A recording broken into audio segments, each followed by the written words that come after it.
আসন্ন শারদীয় দুর্গাপূজাকে সামনে রেখে জামালপুরের সরিষাবাড়ি পৌরসভার শিমলা পল্লী তারিয়াপাড়া এলাকার শ্রী শ্রী কালী মাতা মন্দিরে প্রতিমা ভাঙচুরের ঘটনা ঘটেছে।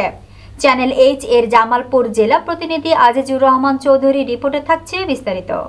রবিবার গভীর রাতে দুর্বৃত্তরা মন্দিরে ঢুকে নির্মাণাধীন প্রতিমাগুলো ভাঙচুর করে।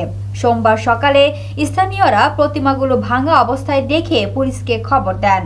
খবর পেয়ে পুলিশ ঘটনাস্থল পরিদর্শন করে। পরে সেখানে উপস্থিত হন সরিষাবাড়ি উপজেলা নির্বাহী কর্মকর্তা মোহসেন উদ্দিন ও জামালপুর অতিরিক্ত পুলিশ সুপার ইয়াহিয়া আল মামুন।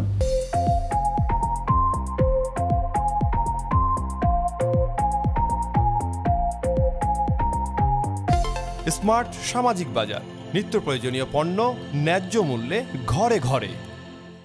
এই ঘটনায় মন্দিরের সিসিটিভি ফুটেজ বিশ্লেষণ করে পুলিশ তারিয়াপাড়া গ্রামের মোহাম্মদ সৌরভ আলীর ছেলে হাবিবুর রহমান হাবিবকে আটক করেছে।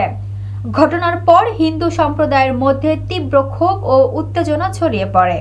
পরিস্থিতি নিয়ন্ত্রণে রাখতে ও নিরাপত্তা নিশ্চিত করতে ঘটনাস্থলে অতিরিক্ত পুলিশ মোতায়েন করা হয়েছে।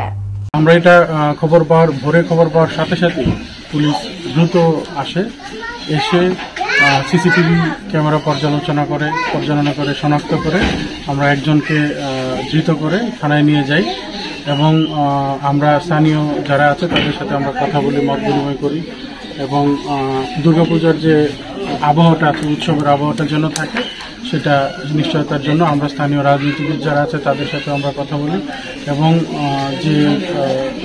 যাকে আটক করা হয়েছে তার বিরুদ্ধে তার কি ভূমিকা এবং তার পেছনে কারো কোনো ইন্ধন আছে কিনা সেগুলো আমরা পর্যালোচনা করে তার বিরুদ্ধে কঠোর আইনগত ব্যবস্থা নেওয়া হবে।